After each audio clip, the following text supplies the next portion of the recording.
Damos gracias a nuestro Señor por este tiempo tan lindo en su presencia. ¿Usted disfruta la presencia de Dios?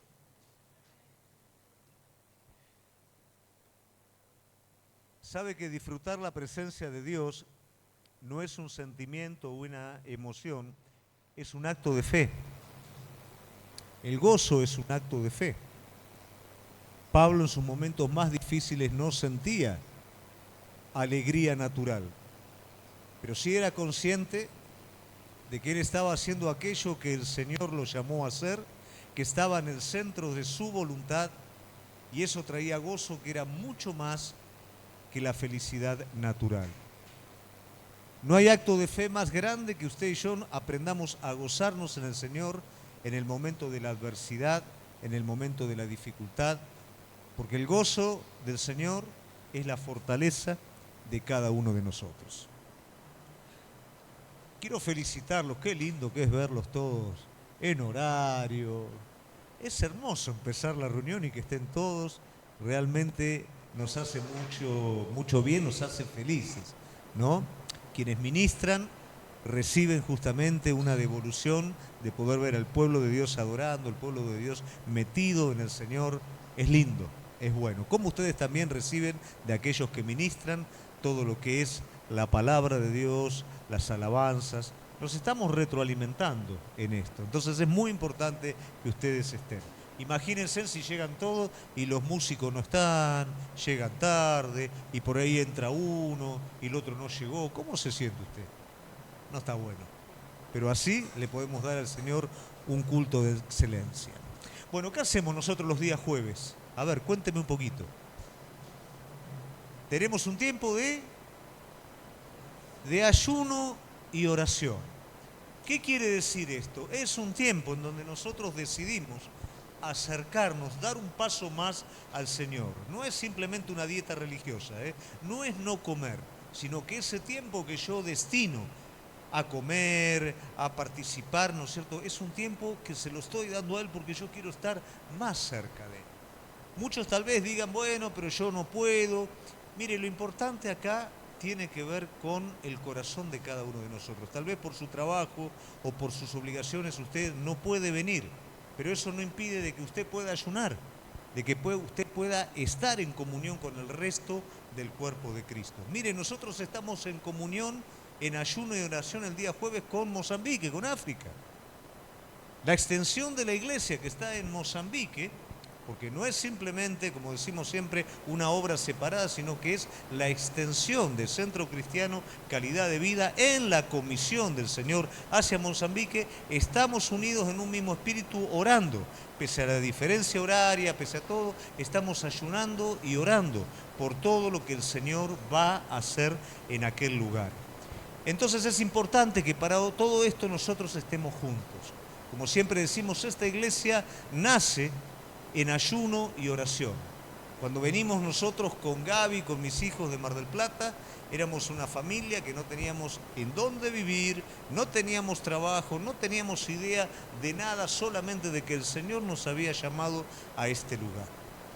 Nos recibió en este lugar una persona que me trataba de paracaidista. Me decía, pero vos venís acá como un paracaidista.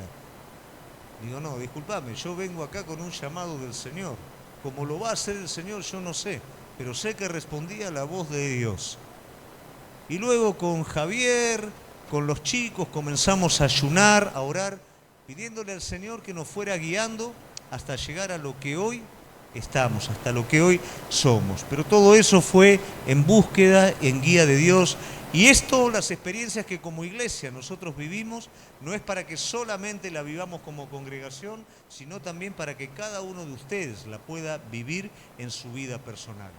Una vida de ayuno y oración es una vida que nos mantiene despiertos espiritualmente. Es una vida que nos permite avanzar sobre aquello que el enemigo nos pone un freno. Recuerden que los discípulos no podían echar fuera a ese demonio y el Señor les dijo que ese género no salía sino con ayuno y oración. Hay batallas en las cuales si nosotros no estamos más cerca y fortalecidos en el Señor, no tenemos oportunidad contra el enemigo. Todo esto nos tiene que desafiar a una búsqueda más profunda. ¿Todos queremos más de Dios o no? Todos queremos una profundidad mayor en Cristo. Bueno, búsquela, búsquela y Él se lo va a estar dando. Amén. En esta noche el Señor puso algo en el corazón y tiene que ver con la sanidad espiritual. Muchas veces en nuestra vida nosotros no avanzamos porque hay bloqueos en nuestro espíritu de distinta índole, que hoy lo vamos a estar viendo, y por no darnos cuenta o por decidir no hacer nada al respecto, nuestra vida llega a un límite y vivimos lo más frustrado que un hijo de Dios puede vivir. Que la palabra nos diga algo, que nos enseñe que podemos alcanzar un montón de cosas y que no las estemos alcanzando. Que la palabra nos enseñe algo y que nosotros vivamos una cosa completamente distinta, porque esto no acontece en nuestra vida, esto no pasa. Entonces probablemente nos preguntamos, ¿cuál es la causa? Muchas veces heridas en nuestra vida no nos permiten avanzar. Y están ahí, convivimos con ellas, y Dios quiere hacer algo en nuestro corazón, porque Dios no quiere que tu vida quede limitada a donde está. Dios quiere que vos alcances lo mejor que Él preparó para tu vida. Pero muchas veces tenemos que hacer un alto en el camino y tiene que haber una sanidad en nuestro corazón. Reconocer dónde está la herida para poder seguir avanzando y creciendo. Y para esto, mientras oraba y le pedía al Señor, el Señor me hizo ver a través de la mujer samaritana todo un proceso completo en la vida de una mujer. Una mujer que había sido severamente herida, pero una mujer que es sanada por el Señor y una mujer que es liberada, que pasa de ser alguien ermitaño, alguien que escapaba de la mirada de la gente, del contacto con la sociedad de su lugar, iba solita a saciar su propia necesidad, cargada con el peso de su sufrimiento, y Jesús no se apareció a otras personas, se apareció a ella. Se manifestó a esta mujer, tuvo una conversación con esta mujer. Esta mujer salió de ese lugar para convertirse en alguien distintiva en su pueblo. Esta mujer salió del encierro a la libertad. Y es mi deseo que en esta noche muchos de nosotros podamos salir del encierro de las heridas espirituales a la libertad en el Espíritu por medio de Cristo Jesús. Amén. Vamos al Evangelio según San Juan, capítulo 4. No vamos a leer toda la historia, vamos a leer solamente del versículo 39 al 42.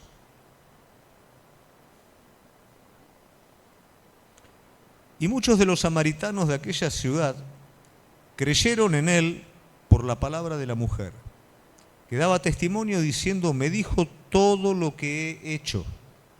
Entonces vieron los samaritanos a él y le rogaron que se quedase con ellos. Y se quedó allí 2 días. Y creyeron mucho más por la palabra de él.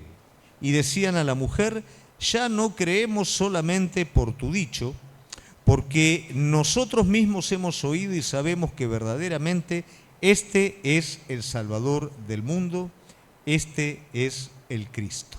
Amén. Primeramente, algo que Cristo trató con esta mujer fue el pecado. Y es importante que nosotros, en su gran mayoría, todos conocen al Señor, hay muy poquitos que tal vez es la primera vez. Y nosotros tenemos una primera experiencia con Cristo, que es la experiencia de salvación. Esta experiencia es cuando Cristo salva nuestras vidas. Nosotros entendemos nuestro estado, nos arrepentimos y a partir de ese momento nosotros tenemos vida eterna. Somos perdonados y el Espíritu Santo viene sobre nuestras vidas y se abre un nuevo entendimiento con respecto al pecado. Entonces ya comenzamos a no ser esclavos del pecado, sino que comenzamos a tener una cierta batalla. Ya no queremos lo que antes queríamos. ahora no lo queremos. Entonces comienza a haber una cierta batalla y comenzamos a renunciar a aquello que nosotros en su momento satisfacía nuestra naturaleza, pero hoy es como que interiormente cuando lo volvemos a practicar nos constricta, entonces no queremos eso. Sin embargo, muchas veces en el cristiano se despoja de ese pecado, de aquello que normalmente practicaba, pero quedan ciertos pecados escondidos en nuestra vida. Y esos pecados no son los pecaditos que el Señor va a comprender. Yo siempre hago, ¿no es cierto?, la representación. Imagínese que usted, esposa, su esposo antes de conocer al Señor era mujeriego. Y salía con una, salía con otra, ¿no? Ahora su esposo se convirtió y viene a la iglesia. Y no sale con una, con otra. Y va con usted de la mano por el centro. Pero pasa alguna chica y le guiña el ojo. ¿Pasa eso? No, no lo queremos. Bueno, pero antes él salía con muchas mujeres, ahora solamente le guiña el ojo. No, no quiero que le guiñe el ojo tampoco. A veces nosotros pensamos que porque aquellos grandes pecados que en algún momento esclavizaban nuestra vida y nos controlaban, fueron corridos. Y eso habilita que hoy tal vez algunas cositas que aparentemente son insignificantes convivan con nosotros. Pero la realidad es que el carácter santo de Dios, como el carácter de una mujer amante, o también, ojo, de un esposo amante, ¿no es cierto?, no tolera ni siquiera una miradita para el otro lado. ¿Por qué razón? Porque anhela con celo a su compañero, a su cónyuge. De la misma manera, Cristo anhela con celo tu vida. Y el carácter de Cristo no admite el pecado. Pero nosotros a veces pensamos que ciertos pecados pueden tener un permiso en nuestra vida. Y la realidad es que no es así. El pecado es la ruina del hombre. Yo no quiero, iglesia, que cada vez que yo predique acerca de pecado, o Reggie, o Luana, o cualquier líder, cada vez que predique de pecado y pueda señalar su verdadera condición, las consecuencias, usted se sienta atacado, porque la realidad es que el pecado crea la miseria en el hombre. El pecado grande y el pecado pequeño. Y si nosotros como iglesia no ayudamos en esto, si nosotros como iglesia no podemos señalar estas consecuencias, uno va a seguir en la derrota y en la miseria espiritual. Y esto no sirve. El pecado es pecado y trae miseria en el hombre. Y esto es algo que nosotros lo debemos de entender. No hay pecado grande, no hay pecado pequeño, hay pecado. Y el carácter santo del Señor no acepta el pecado, pero cuando hay arrepentimiento, inmediatamente hay retribución de parte de Él. De hecho, Él está esperando el arrepentimiento de cada uno de sus hijos, para que su gracia se derrame, para que su corazón sea liberado de aquello y la vida espiritual de cada uno de nosotros pueda crecer. El pecado hace que nosotros, de alguna manera, seamos deudores y trabajemos para el pecado. Y eso hace que nuestra vida sea limitada. Muchas veces hemos aceptado pequeños pecados, no hay pequeños, le vuelvo a repetir, es una imagen para que usted lo pueda entender, pero pecados que tal vez no son tan grandes como los otros, los hemos aceptado en nuestra vida, pero eso involucra un peso en nuestro espíritu, porque cuando el pecado está presente en nuestra vida, su vida tiene que trabajar continuamente en virtud al pecado. ¿Qué quiero decir con esto? Cuando ese pecado está, por pequeño que sea, en su vida, usted trabaja para enterrarlo continuamente, pero nunca lo puede tapar. Para que otros no lo vean, pero no lo puede tapar nunca. Usted tiene que trabajar continuamente justificando ese pecado. Póngale, usted está acostumbrado, dice malas palabras. Y usted ya se entregó, y usted ya viene a la iglesia, y la gente lo conoce, y por ahí se le escapa una. No, perdonen, bueno, pero no fue, se me escapó porque estaba tan enojado, ¿no? Y uno tiene que trabajar para justificar su pecado. Bueno, una mentirita, lo que pasa que lo dije para... Y uno tiene que trabajar justificando tiene que disimular eso para que otro no lo vea. Y eso hace que mi vida tenga que vivir en virtud a ese pecado. Y de esa manera ese pecado me hace siervo. De esa manera ese pecado apaga mi vida. En la iglesia nos hemos acostumbrado a pecar de una manera que a veces pasa desapercibido y es el pecado de omisión, que es saber hacer lo bueno y no hacerlo. ¿Cuál fue el pecado del levita, del escriba, que pasó al lado del samaritano? No haber hecho nada, haber sido completamente insensibles a su necesidad. ¿Cuál es el pecado que cometemos nosotros? Cuando sabemos que hay que hacer algo y no lo hacemos. Eso es omisión. Y es pecado, y ese pecado trae peso en nuestra vida. Mire, el pecado, por más que lo querramos disimular, se instala en nuestra conciencia. ¿Y sabe qué pasa? Cuando sucede alguna situación, aflora inmediatamente esa conciencia del pecado. ¿Recuerdan los hermanos de José? Ellos vendieron a su hermano, pero ellos tuvieron que vivir toda una vida con eso encima. Y cuando luego se encuentran en Egipto con José, que no sabían que era José, que José les hace una revuelta, ¿no? Ahí, inmediatamente, ¿qué fue lo que vino a luz? Esto nos acontece por lo que hicimos. El pecado queda grabado en nuestro corazón si no es tratado. Y trabajamos el doble en nuestra vida por no confrontarlo, por no enfrentarlo, por no llevarlo a los pies del Señor. Y el Señor siempre nos va a llevar a ese punto de resolverlo.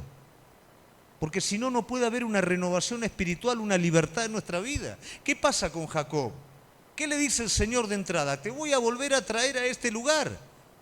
Porque él, por no confrontar su pecado, su engaño, comenzó a escapar, comenzó a tomar decisiones, a engañar y ser engañados, a irse lejos, lejos. Y el Señor dice, pero finalmente te tengo que traer acá. A Jacob no le dice como a Abraham, deja tu tierra y tu parentela. Le tiene que decir, vuelve a tu tierra y tu parentela. ¿Por qué? Porque empezaste tu carrera con algo que no resolviste. Y lamentablemente Jacob perdió prácticamente toda su vida trabajando para cubrir, para cargar su pecado, cuando realmente el propósito de Dios era que él pudiera vivir una vida libre como la que vivió Abraham. Entonces esto tiene que estar presente en nuestra vida.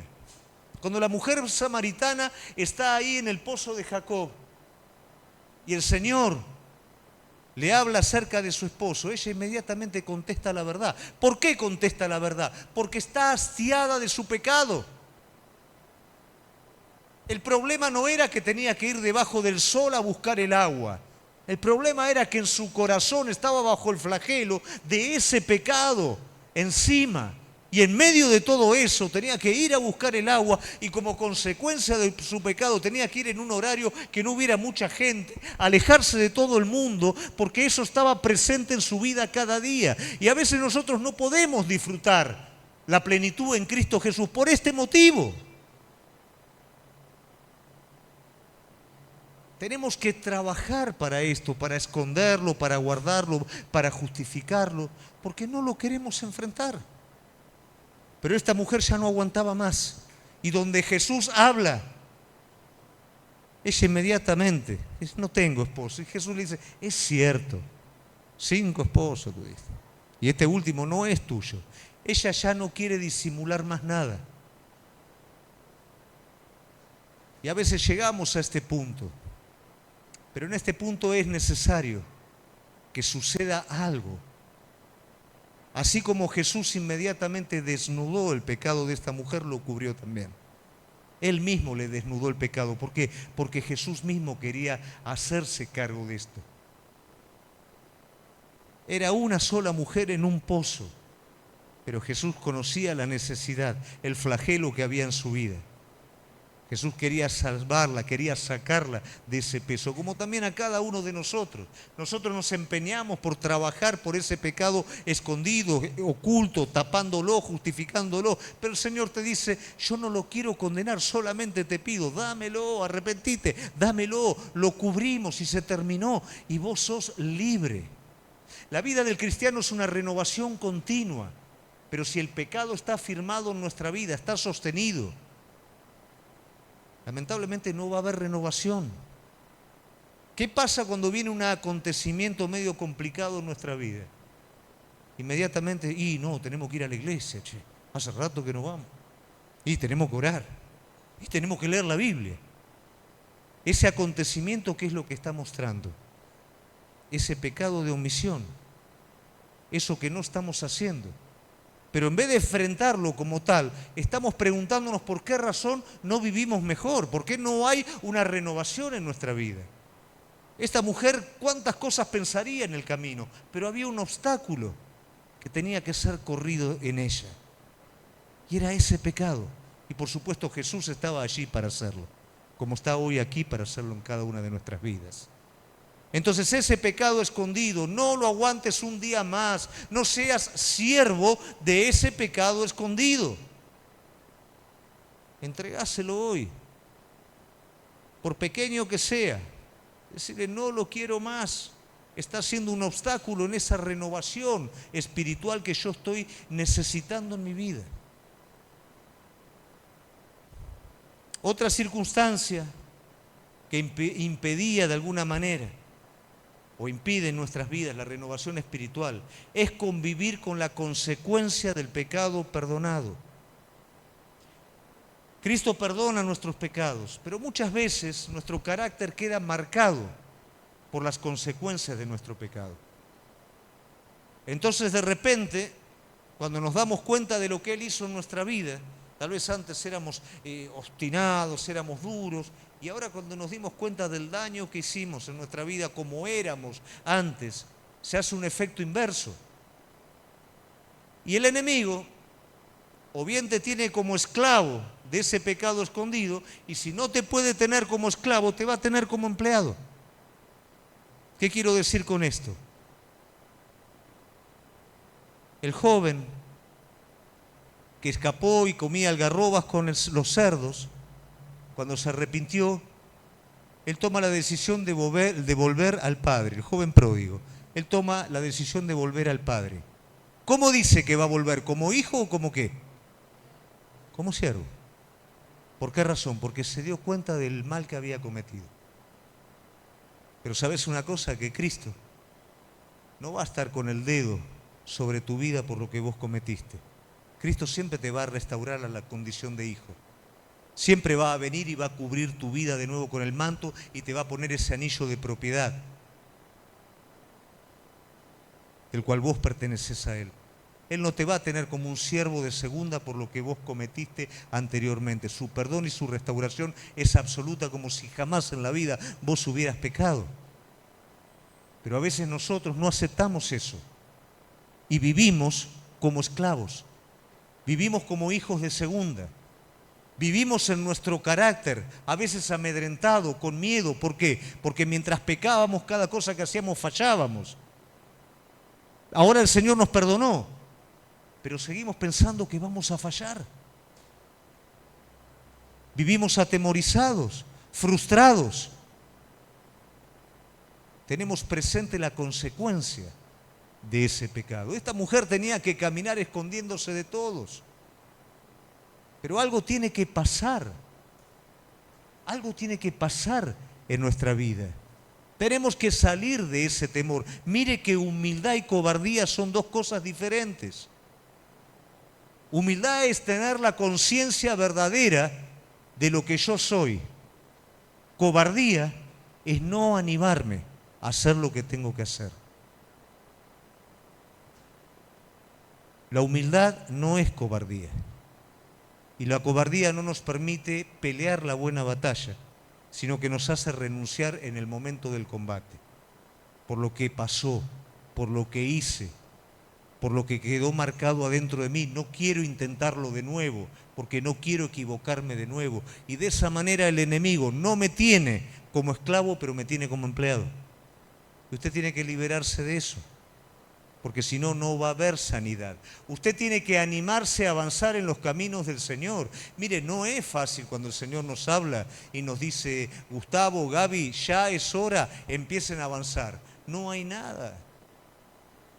No hay dinero, no hay pasaje, no hay nada. Y yo a veces tengo que desafiar a los equipos, decirle: bueno, nos vamos en julio, ¿eh? Entonces ya está todo. No, no está todo, no hay nada. Pero tenés que empezar a caminar. Y yo te mentiría si te digo que no vienen fantasmas, que no vienen temores. Pero si nosotros vamos a ser verdaderamente libres en lo que Cristo nos mandó, tenemos que caminar en medio de esos valles de sombra de muerte, en medio de esos temores, y tenemos que avanzar, olvidándonos del fracaso del pasado, porque el fracaso fue consecuencia de nuestra desobediencia a Dios, de nuestros errores, pero en el presente estamos en el centro de la voluntad de Él. En el presente nos arrepentimos y en el presente estamos escuchando su voz, y en el presente tenemos que hacer algo diferente a lo que hacíamos antes. Tenemos que avanzar en fe. Tenemos que hacer lo que antes no hacíamos, porque eso es renovación. El pecado nos lastima. Las consecuencias del pecado que no superamos nos detienen. El error no nos deja avanzar. Y a veces a lo largo de toda nuestra vida conservamos el error porque nos acostumbramos al error. La mujer samaritana adoraba lo que no tenía que adorar. Adoraba el culto samaritano que no tenía nada que ver con el culto verdadero, y Jesús se lo está desnudando. Pero ella se acostumbró a caminar con el pecado encima, a caminar bajo el ojo acusador de las personas, a caminar mientras nadie la veía para que ella no tuviera que avergonzarse. Y adoraba lo que no tenía que adorar y no pasaba nunca nada. Y a veces nosotros abrazamos una idea de adoración a Dios que no tiene nada que ver con la verdad y que no pasa absolutamente nada, pero es lo que estamos acostumbrados a hacer. Y no pasa nada. Este joven en el estanque de Betesda pasó toda una vida en ese estanque. Según la tradición, un ángel movía las aguas y el primero que se metía era sanado. Nunca se sanó nadie, y no era un ángel el que movía las aguas. Había un efecto de entrada y salida de agua. No era un ángel tampoco. Y nunca se sanó nadie. Y él estaba esperando a alguien que lo llevara ahí y lo metiera primero. Esperando algo que no iba a pasar nunca. Que no daba resultado. ¿Cuántas veces en nuestra vida nos es cómodo creer el error que nos inventamos nosotros mismos que no da resultado? Y no podemos ir más allá de eso. Pero en un momento el Señor se revela a esta mujer. Sí, algún día, dice ella, va a venir el Cristo. Yo soy el Cristo. Y mirá que Cristo no se revelaba así a las personas, pero a ella sí. Yo soy el Cristo, el que habla con vos. Este joven estaba esperando que Cristo lo cargara y lo metiera en el estanque. No lo iba a hacer. Como esta mujer estaba esperando que Cristo le sacara agua del estanque, tampoco lo iba a hacer. Jesús no iba a cooperar a lo que no funcionaba, seguir haciendo lo mismo. Y a veces nosotros estamos esperando eso. Un Cristo que nos levante y nos tire en el estanque de nuestro propio criterio. Que saque el agua que nosotros estamos queriendo para seguir de la misma manera. Pero Él no quiere sacar agua para esta mujer. Él quiere convertir a esta mujer en una fuente. Él no quiere hacerte un favor secundario. Él quiere hacer un milagro en tu corazón. Él no quiere que sigas creyendo en un error que nunca va a producir ningún resultado. Él quiere que vos seas un resultado vivo. Y esto fue lo que hizo con esta mujer. ¿Y qué pasa con esta mujer?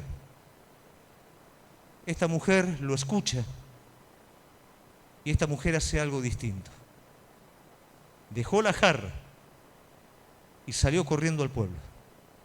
Enfrentó todo de lo que escapaba a ella, el ojo acusador de las personas, ser reacia al pueblo que la denigraban, que no la querían, pero fue, ¿por qué? Porque ahora esta mujer se convirtió en una fuente, ahora esta mujer fue sanada de la falsa adoración, fue sanada del pecado, de las consecuencias, ahora esta mujer es una fuente en sí misma, y una fuente en sí misma hace algo distinto. El joven del estanque se tenía que levantar, tenía que tomar el lecho y tenía que empezar a caminar, a hacer lo que nunca hizo.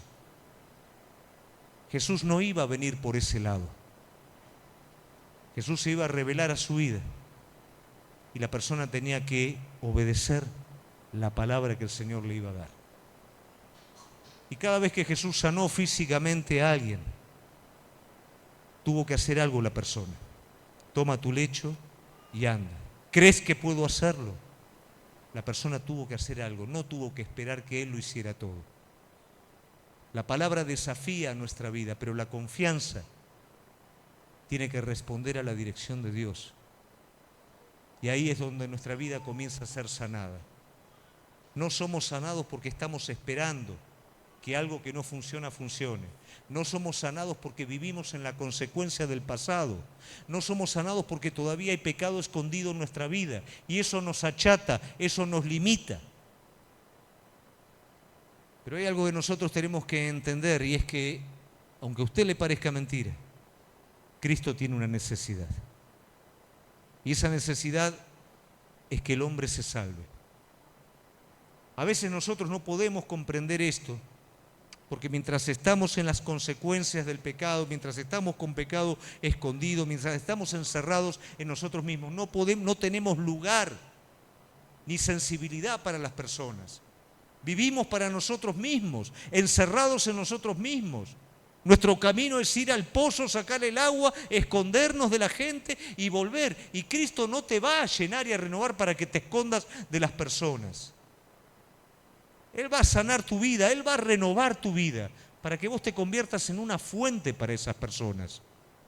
Fíjate el cuadro, esta mujer amargada, relegada, que se escapaba de las personas, ahora es salvación para el pueblo entero. Antes era la loquita del pueblo, ahora es la persona que trae el mensaje de salvación para el pueblo.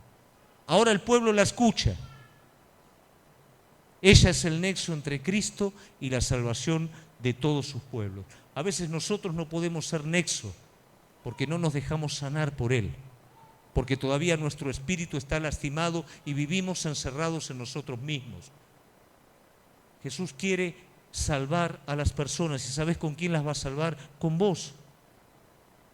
Pero si vos y yo seguimos encerrados en nosotros mismos, porque no resolvimos estas situaciones y estas heridas siguen deteniendo nuestra vida, Él quiere levantar un profeta como Elías, pero no para que escape a una cueva, sino para que todo el pueblo vuelva su corazón a Dios. Él quiere levantar un hombre conforme al corazón de Dios, no para que se encierre en un palacio ni para que se pase a las hileras del enemigo, sino para que Israel tenga una luz que alumbre continuamente en su vida. Él quiere una iglesia para que un mundo entero se salve, no una iglesia que se meta para adentro y que viva limitada porque sus heridas todavía no fueron sanadas.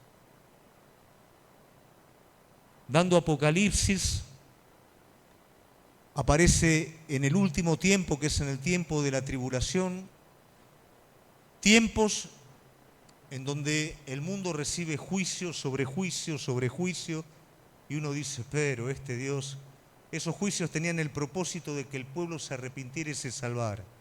Pero estaba tan duro el corazón en esa época que no se arrepentían.